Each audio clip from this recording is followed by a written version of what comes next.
Estamos de regreso en este su espacio, La Voz de la Fiscalía.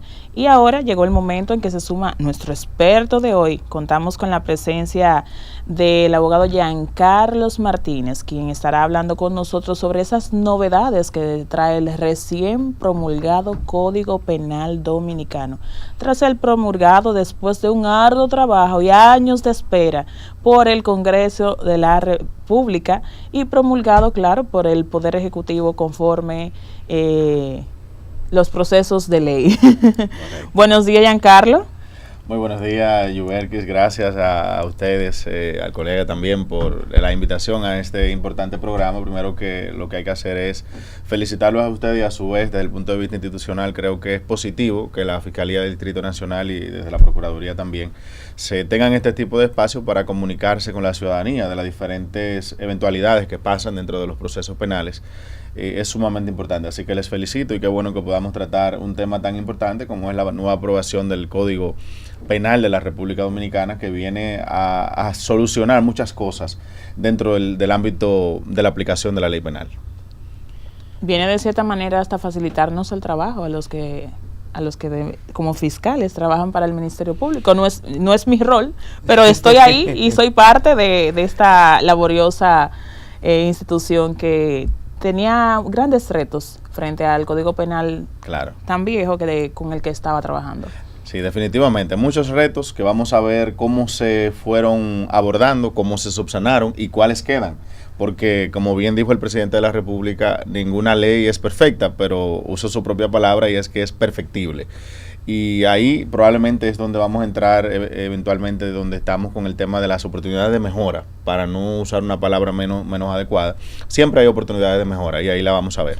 Hay personas que han, vamos a decir algunos, que han criticado, en el ámbito de lo que tiene que ver con el código, que refieren que no es tan como se ha referido, se ha dicho, que no es tan novedoso, que quizás pudo haberse hecho mejor, que un sinnúmero de cosas. Pero en el ámbito personal, para ti, ¿qué ventajas tiene este código o qué tan novedoso es en contraposición quizás con algunos otros colegas que tienen una opinión diferente?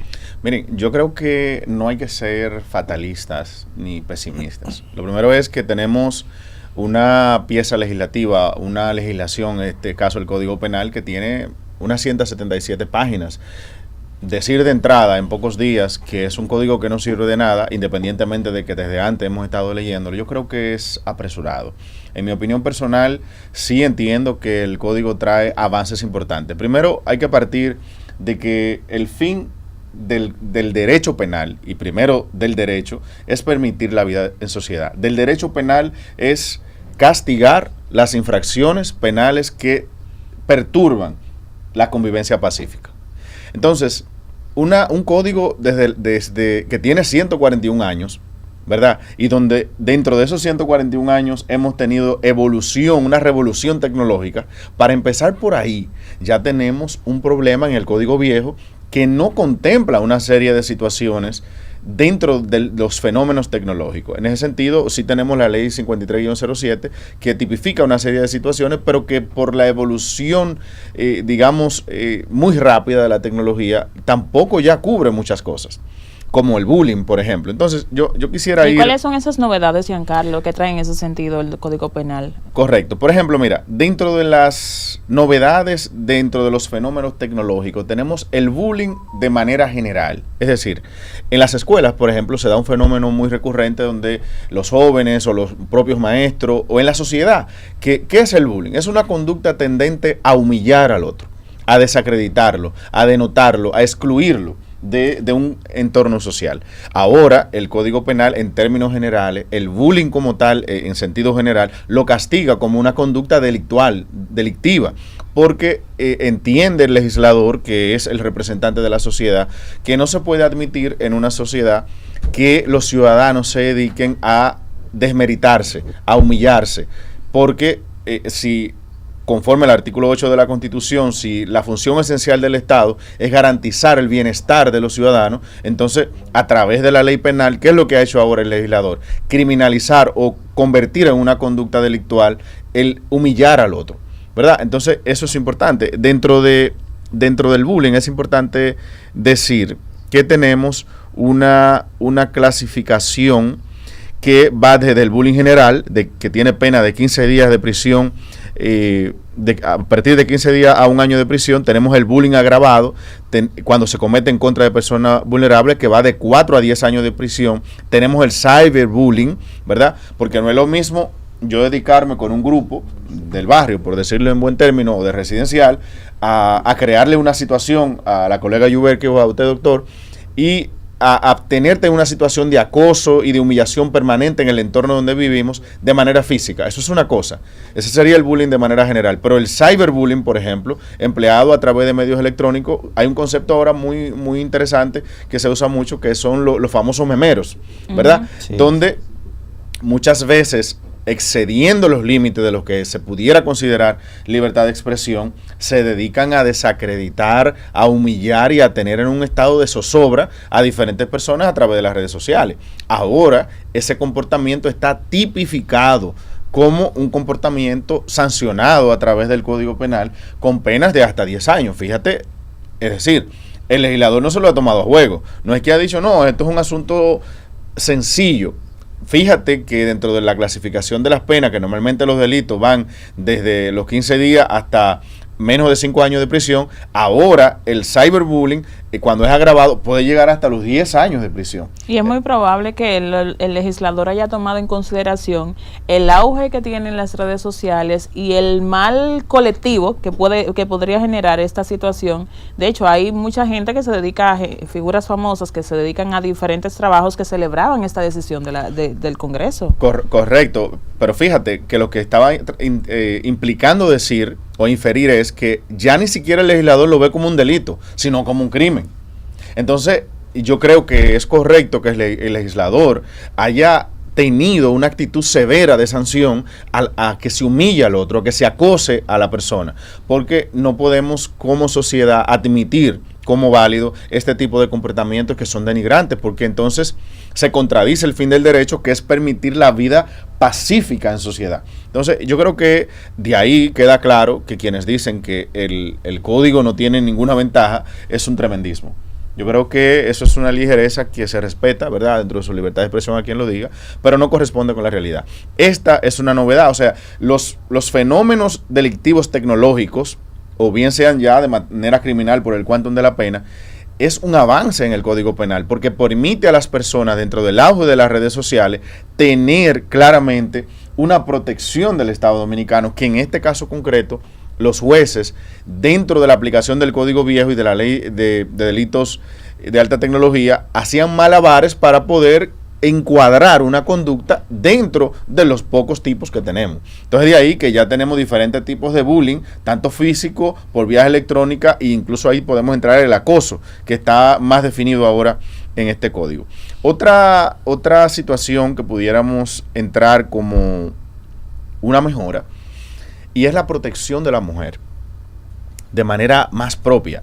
Hay un concepto muy interesante que se había dado ya de manera jurisdiccional. La jurisprudencia de la Suprema Corte de Justicia y de los tribunales inferiores y del Tribunal Constitucional lo habían asumido como concepto sin que estuviera taxativamente en el código, que es la violencia económica y la violencia patrimonial.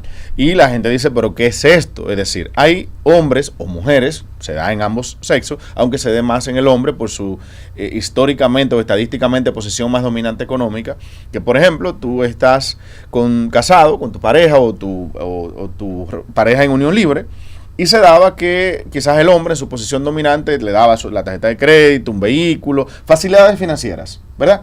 De repente la relación tiene cualquier situación y el hombre incurre, le cancela la tarjeta, le cancela la membresía del club, le cancela cierto tipo de facilidades financieras que él le proveía para controlarla, para someterla a control.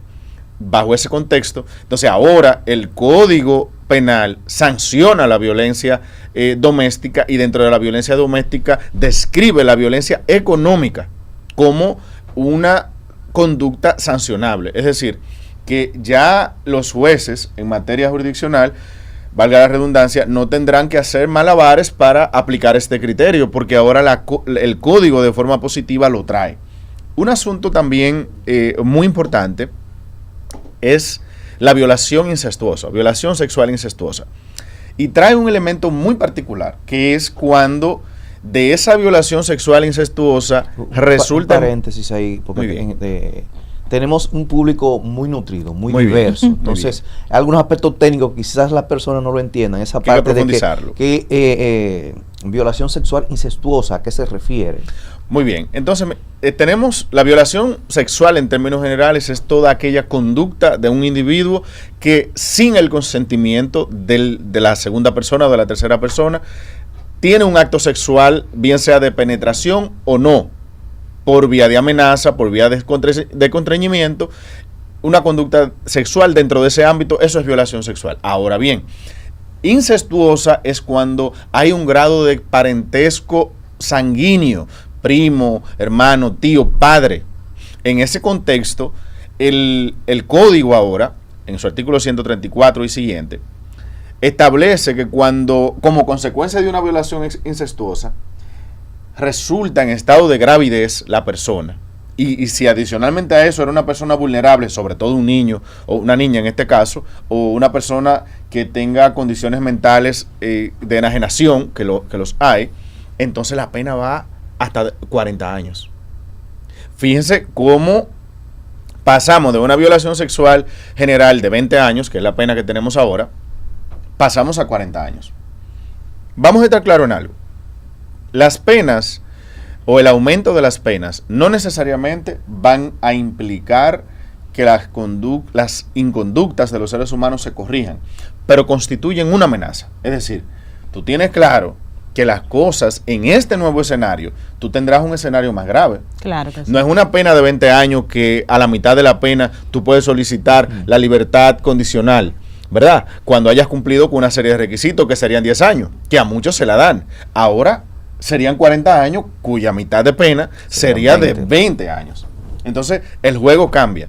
Y yo creo que la tendencia en ese sentido es procurar proteger a las mujeres, especialmente porque debemos tener claridad que la mujer, dentro del contexto histórico, siempre ha tenido, hasta no hace tanto, una situación desventajosa. Fíjate que incluso en la República Dominicana las mujeres empezaron a votar último que los hombres. Entonces, ha tenido incluso la legislación electoral que hacer lo que se llama discriminación positiva y crearle incluso cuotas. Hay quienes no están de acuerdo con esto, pero esto tiene un sentido histórico que procura equiparar la igualdad entre los géneros. Entonces, en el aspecto de que algo importante que quizás toque el código es lo que se refiere al cúmulo de la pena. Sí, vamos a tocar ese punto, pero para cerrar en el tema de la violencia sexual, el código ahora recoge también cuando dentro de las conductas que se entienden como de violencia sexual, no violación, sino de violencia sexual, se emplean a través de medios electrónicos. Tú te dedicas a acosar a una chica o a un chico a través de WhatsApp, de cualquier red social, Facebook, Instagram, etcétera. Eso ahora se considera y está tipificado, está encuadrado como una conducta delictiva que tiene penas. Entonces, el cúmulo de penas es un asunto que ha generado críticas entre aquellos que tienen una visión, digamos que más restaurativa del derecho penal. Es decir, sí, porque las cosas hay que contextualizarla, hay que entenderla desde su contexto. Si una persona, su edad estadísticamente promedio o su estimación de vida promedio en un país como el nuestro, de los hombres y de las mujeres en promedio, es a más o menos 75 años, y tú me dices que tienes derecho como Estado a aplicarme una sanción de hasta 60 años, ¿verdad? Es ahí donde entonces estoy respondiendo el tema del cúmulo de pena, que ya sí es posible. Hasta el día de hoy, la pena máxima que tenemos es de 30 años. Bueno, 40 en casos de terrorismo y otros casos específicos, uso de un arma para cometer un delito que sea un arma ilegal. Estamos hasta 40 años. Ahora subimos 20 años más. Imagínate que a una persona cometa un crimen y tenga 50 años. Al momento de la comisión del crimen, cuando lo condenan ya tiene, digamos que 54, 55 por la duración de todo el proceso, que más o menos aquí cualquier proceso dura 3, 4 años fácilmente en conseguir una condena definitiva. Si tú lo condenaras a 60 años y ya tiene 50, la suma está clara, es una pena de muerte. Ahora bien, ¿resulta razonable? A mi modo de ver, habrá quien piense que no. ¿Resulta o no razonable, pertinente, útil el cúmulo de pena? Yo creo que sí. ¿Por qué? Porque tenemos una mentalidad humana que no tiene límites. Y la gente es muy ingeniosa para cometer crímenes y también para inventar cosas positivas.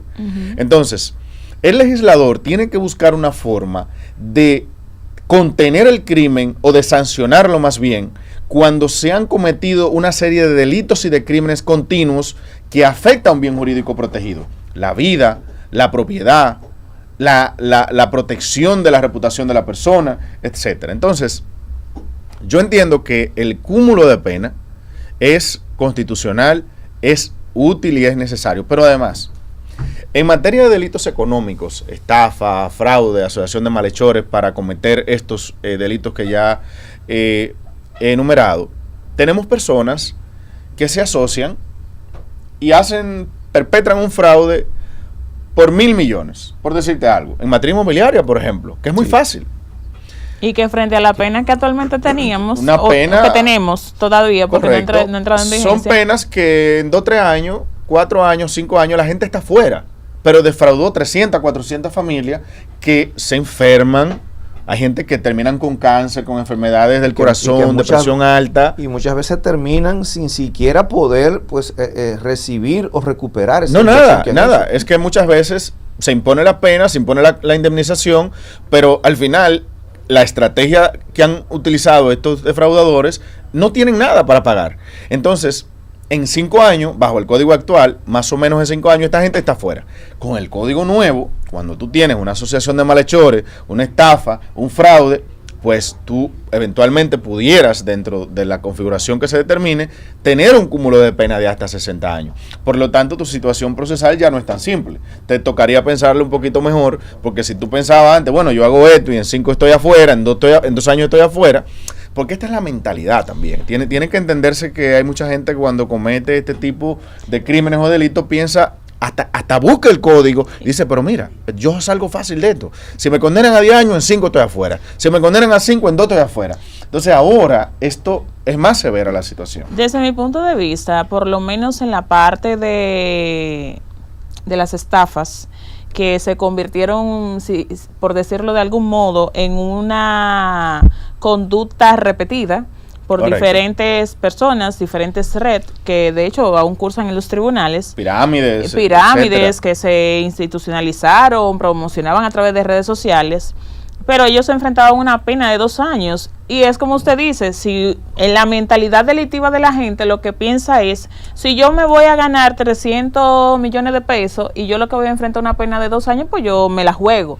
Claro. Pero cuando ya llega la realidad actual que trae ese nuevo Código Penal, de que no es una pena de 2 años, sino que tú puedes enfrentar una pena de hasta 60 años, como que sí, se piensa más. Ahí entra el aspecto de la amenaza del derecho penal. Decíamos que en principio que el derecho penal tiene por objeto regular las relaciones sociales y permitir la vida pacífica, sancionar el crimen, el delito, y con esta amenaza de sanción, pues de alguna manera la gente lo piensa. O sea, tengamos claro de que si no hubiesen existido leyes penales, hubieran muchos más crímenes, porque si no hay consecuencias, pues vamos a hacerlo. Entonces, yo entiendo que el cúmulo de pena ha venido a ser una disuasión razonable para muchos delitos, pero no solamente una disuasión, sino un acto de justicia para las víctimas, porque no puede ser posible que tú cometa en materia de delitos económicos una serie de fraudes y de estafa en contra de personas incluso vulnerables y luego tú te salgas por la tangente con penas tan sencillas. Entonces, luego no me vengas a alegar tu derecho a que no se te imponga una pena de muerte, que lo es una condena de 60 años, pero cuando tú has tenido una conducta desafiante del orden legal. Entonces, y que además ha perjudicado a una cantidad de cientos o miles de personas a través de estafas piramidales, por ejemplo, entre otras cosas. Yo creo que este aspecto era necesario. Yo creo que a la fecha el Código Penal vigente es débil en muchas cosas. Incluso, yo entiendo que hay ponderaciones y modificaciones que deben de hacerse en el sentido de que en ciertos delitos graves como las violaciones sexuales, en materia de delitos económicos, cuando sean cuestiones muy graves, no debería dársele el derecho a las personas de la libertad condicional. ¿Por qué? Porque esto de alguna manera crea un incentivo de que yo puedo hacer algo y luego me salgo con la mitad de la consecuencia. Sí, el propio Código Penal nuevo, y es criterio jurisprudencial también muy, muy pacífico y viejo, que el fin de la pena no es una venganza. Vamos a estar claros en ello. El fin de la pena es restaurar a la persona a la sociedad, reinsertarlo y que reformule su comportamiento. Pero a veces esas cosas tampoco son posibles. Tú no puedes reformular, por ejemplo, un pederasta, una persona que tiene un comportamiento reincidente de abusar sexualmente de menores de edad o incluso personas en el ámbito del incesto. Eso es un asunto patológico. Dentro de la psiquiatría y de la psicología generalmente se describe esto como un depredador sexual que no tiene oportunidad o rara vez tiene oportunidad de restaurarse. Entonces tú pones a esta persona en la calle, en Estados Unidos por ejemplo, este tipo de personas que son condenadas por ser agresores o depredadores sexuales, no pueden acercarse a ciertos sitios como escuelas o guarderías, etcétera, hasta X cantidad de metros, ¿verdad? Porque ya está definido que son conductas patológicas que hay que enfrentar. Entonces, yo creo que también la ley penal no puede solo pensar en el imputado. Si tú ves el Código Procesal Penal y el propio Código Penal nuevo, dentro de su principiología, te habla de que no se puede interpretar la ley de forma ampliar el significado estricto que tiene la norma. Hay que esta interpretación estricta, pero de alguna manera esto choca con el artículo 74.4 de la Constitución, que manda que hay que interpretar la norma en función más favorable al titular del derecho. Pero yo te pregunto, ¿solo tiene derecho el imputado? La respuesta es que no, que también la víctima tiene derecho. Entonces, eso es una realidad que ha sido cuestionada en muchas ocasiones, el hecho de que, vamos a salvaguardar los derechos del imputado, pero ¿y la víctima qué? Claro, y ahí quiero parafrasear a la magistrada Rosalba Ramos, quien recientemente dijo que parece ser que en la República Dominicana es mejor ser el imputado que la víctima. Y ahí, en ocasión del caso de Jet Set, y quiero traerlo a colación para referirme a lo que pasaría con el nuevo Código Penal si hubiese ocurrido el hecho dentro del contexto del nuevo Código Penal. Entonces, dicho esto que ha dicho la magistrada Rosalba Ramos, a quien le reconozco ese mérito y que comparto esa idea con ella, fíjate que dentro del proceso penal que se sigue en contra de los imputados del Jet Set, resulta ser que lo que el propio Ministerio Público entiende que ha podido imputar es solamente homicidio involuntario, lo que tiene una pena de no más de 2 años de prisión. Lo que es un delito, ¿verdad? Se ve como un delito, no como un crimen. La negligencia, la falta de supervisión, etcétera. Pero ¿qué resulta? Que en el nuevo código la pena pudiera llegar a ser de hasta 10 años. Ojo, si dentro de ello, usted sabe que los abogados no hay cosa más creativa que un litigante, ¿verdad? O un fiscal, ya de su rol de representante del Estado, pudiera incluso operar el cúmulo de pena si ocurrieran ciertas cosas dentro de ese esquema. Entonces, ya pensando un poquito más en la víctima, se sanciona el descuido de una propiedad, de un inmueble, no hacer las reparaciones en un centro deportivo, por ejemplo, que ocurran accidentes que no estén previstas las medidas de seguridad, en un local como Jet Set o cualquier otra discoteca, que ocurran cosas similares. Hay penas ahora de hasta 10 años. Los muertos, señores, nunca lo vamos a recuperar. Cuando la gente se va y no hay todavía la posibilidad de que la gente regrese más allá de la visión bíblica de que resucitamos, ¿verdad? Aquellos que están en Cristo. Pero desde el punto de vista material no es posible. Por lo tanto, lo único que nos queda cuando alguien muere por consecuencia de un delito, sea negligente o no, es aplicar la sanción penal, es aplicar la sanción económica. Entonces, ese propio caso, que nosotros que representamos víctimas de ese proceso de Jet Set, tenemos una teoría distinta. Hemos disentido un poco del Ministerio Público en esa parte y planteamos el doble eventual. ¿Y qué es lo que han dicho los tribunales hasta ahora? Que eso no está en el código, dicen, pero la Suprema dice otra cosa. Ya esa es otra discusión. Pero lo que quiero decir es que incluso para casos como ese, este código trae la novedad de que aumenta la pena por el comportamiento negligente. Usted, como dueño de un edificio, como dueño de un local comercial que tiene una alta afluencia de personas, está en la obligación de mantener la seguridad de ese edificio por consecuencia de las personas que van a este edificio. Hay dos cosas que quisiera también tratar, que es algunas oportunidades de mejora, que es respecto del artículo 192 y 310. El 192 criminaliza o convierte en un comportamiento delictivo o criminal, dependiendo del rango de la pena, el mero hecho de difundir imágenes sin consentimiento. Fíjate lo general de eso. Entonces, si ustedes tienen alguna pregunta antes de entrar en eso, pero esa parte sería importante abordar. Algo que me llega ahora a la mente, y es que ha sido incluso de mucho cuestionamiento, de mucha discusión. Incluso hubo una diputada que se estableció y se refirió a eso, y es lo que tiene que ver a la violación que ocurren dentro de las parejas. En ese sentido, en el aspecto de lo que tiene que ver con la violación de la pareja, ¿qué opinión te merece? Mire, lo primero es que hay que partir de que violación sexual es un acto sexual agresivo no consentido. Vamos a estar claros en eso. No importa si eso viene de su pareja, de su novio, de su esposo, tenga 1 año o 30 años. El acto sexual no consentido, no deseado por ambas partes, es una violación. Eso partiendo para empezar de que no habría ni que haberlo puesto en el código. Porque violación es violación y ya estaba ahí. Vamos a empezar por eso. Ahora bien, hay que preguntarse qué levantamiento estadístico tuvo el Poder Legislativo para haber criminalizado o definido como una conducta distinta a la violación sexual dentro del matrimonio. Es decir, ¿tuvo el Estado a través de su Poder Legislativo algún levantamiento que sugiera que en la República Dominicana hay un aumento constante de agresiones sexuales intrafamiliares? Es decir, dentro del matrimonio, de la relación matrimonial o de unión libre, ¿existe fundamento para ello? Es una pregunta que yo me hago. No estoy seguro que sea así, porque no creo que haya una estadística que corrobore eso dentro de la República Dominicana. Y las leyes tienen que responder a un sentido de pertinencia, de utilidad. O sea, no podemos estar criminalizando cosas que ni hay previsión de que vayan a pasar ni que estén pasando. No digo que no pase, vamos a estar claros. Existen abusos psicológicos, físicos y sexuales dentro de la relación de pareja. Eso ha existido, eso existe. Lo que yo digo es que ya la violación como tal, con pena de 20 años, existía. Eso no es nuevo. Lo que yo estoy diciendo es que esa conducta criminal que ahora se ha hecho un escándalo, ya eso existía. Lo que no llevaba, vamos a decir, es el apellido de que la pareja.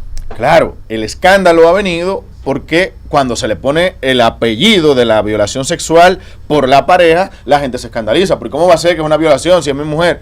No, espérese. Es que el hecho no es la criminalización o tipificación, no es porque usted sea la pareja, es que ya la violación es un comportamiento típico que está penado. Ahora, yo pienso que también el código, el legislador, no debió ser tan ingenuo. ¿Por qué digo esto?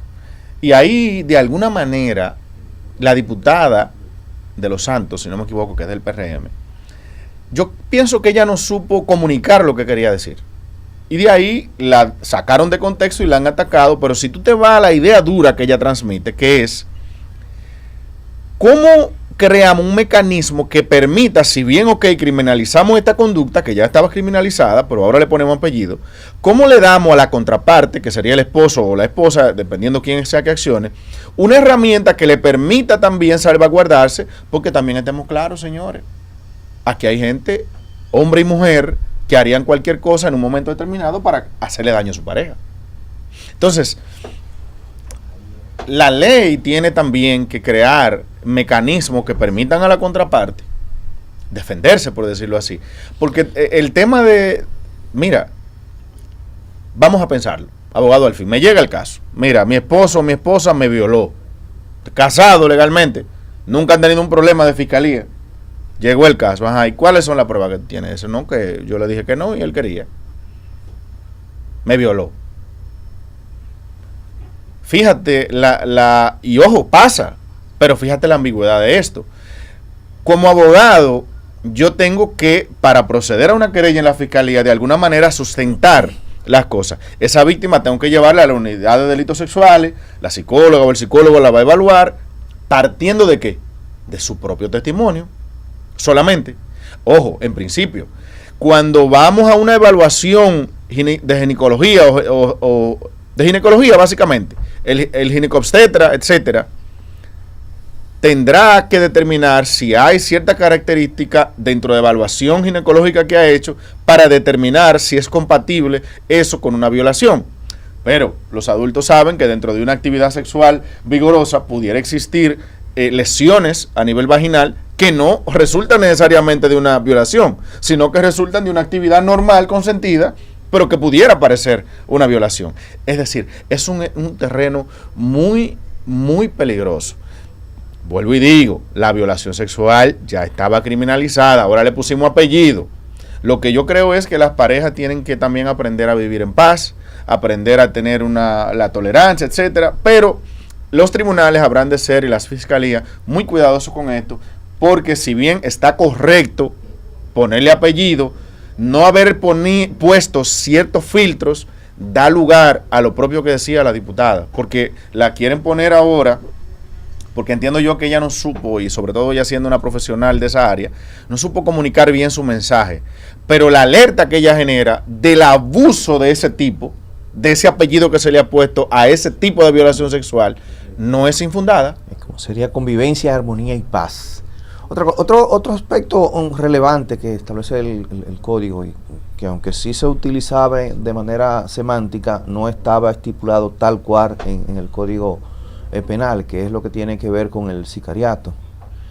Vemos ahora que ya sí como institución ya está, y respecto al ámbito, lo que tiene que ver la pena, ¿cuál sería? Sí, estamos dentro del rango de hasta los 40 años, y ojo, si dentro del sicariato ocurren otra serie de delitos o crímenes, vamos hasta los 60. La novedad es que antes, inicialmente, la persona principal a poder condenar, porque es lo más demostrable, es el que cometió el asesinato, el autor material, teniendo dificultades para imputar al autor intelectual dentro del mismo rango de pena, porque en principio el autor material es el responsable, porque el delito es personal. Usted fue que lo mató, usted fue que lo asesinó, usted fue que lo acechó, usted fue que le dio seguimiento. Entonces a usted que le tocan los 30 años, el otro es el cómplice, queda abajo en el rango de pena. Pero fíjate que realmente desde el punto de vista material el verdadero responsable es el autor intelectual. Entonces ahora el código viene a solucionar esa situación y nos permite tener una pena de igual rango para el autor intelectual. Entonces yo creo, fíjate, donde los tremendistas que hablan de que es un código que no sirve para nada, están equivocados. O sea, si de entrada ya tenemos la posibilidad de sancionar tanto al autor material de un sicariato como de un autor intelectual, es un gran avance. ¿Ves? Pero yo te quiero precisar un avance rápido, y es con relación a los abogados. Mira, el artículo 92 en materia de homicidio agravado, como agravante en el numeral 10, dice textualmente: si se comete contra un abogado que postula o lo ha hecho o que pretende hacerlo en ocasión de un proceso en el que el autor es parte. Pero además cuando se comete contra funcionarios, que ya eso estaba. Pero fíjate que aquí reconoce la labor del abogado o abogada como parte de los operadores judiciales, y si usted como parte de un proceso intenta dañar a un abogado, ahora hay una pena para usted dentro del homicidio agravado. Entonces eso no se reconocía antes, y hay abogados que han sido víctimas de sicariato dentro de su labor como abogado. Ligados a procesos. Ligados a procesos, y funcionarios públicos también que en su momento han sido víctimas de esto. Incluso hay fiscales que han ido a allanamientos y han resultado muertos lamentablemente, y la pena máxima era de 30 años. Y no es justo, porque yo creo, mira, yo soy una persona que tiene dos criterios claros. Estoy en contra de los abusos de la autoridad, pero también totalmente en contra del irrespeto del ciudadano a la autoridad. Entonces yo creo que es un código que tiene avances, que tiene oportunidades de mejora, y las oportunidades de mejora están en el 310 y 192, para decir todos. En el 310 se pone una pena desproporcionada respecto del ultraje en contra de los funcionarios. Eso no es correcto, porque hasta de manera privada te quieren criminalizar, eso no está bien. Y el 192 criminaliza el mero hecho de difundir imágenes sin consentimiento. Eso hay que distinguirlo entre imágenes íntimas y no íntimas. No pueden tener el mismo peso, porque eso incluso violenta la libertad de expresión. Si yo quiero tomarle una foto a usted y decir que usted es bonito y que usted esto, yo tengo derecho a eso. Ahora, que usted me demande por daños y perjuicios es otra cosa, pero volverle un delito, el mero hecho de compartir la imagen suya, es un problema. Yo creo que hay que avanzar, tenemos un buen código y hay que reestructurar en algunas cosas. Giancarlos, gracias por el favor de tu visita a este espacio que es tuyo, y la invitación queda abierta para seguir hablando sobre este amplio tema, porque se acabó el tiempo y hemos llegado al final de esta entrega de La Voz de la Fiscalía. Será hasta el próximo sábado, Gerson. Dios mediante, si el Señor así lo permite. Así que tengan buen fin de semana. Continúen con la programación de CDN Radio. Gracias a ustedes.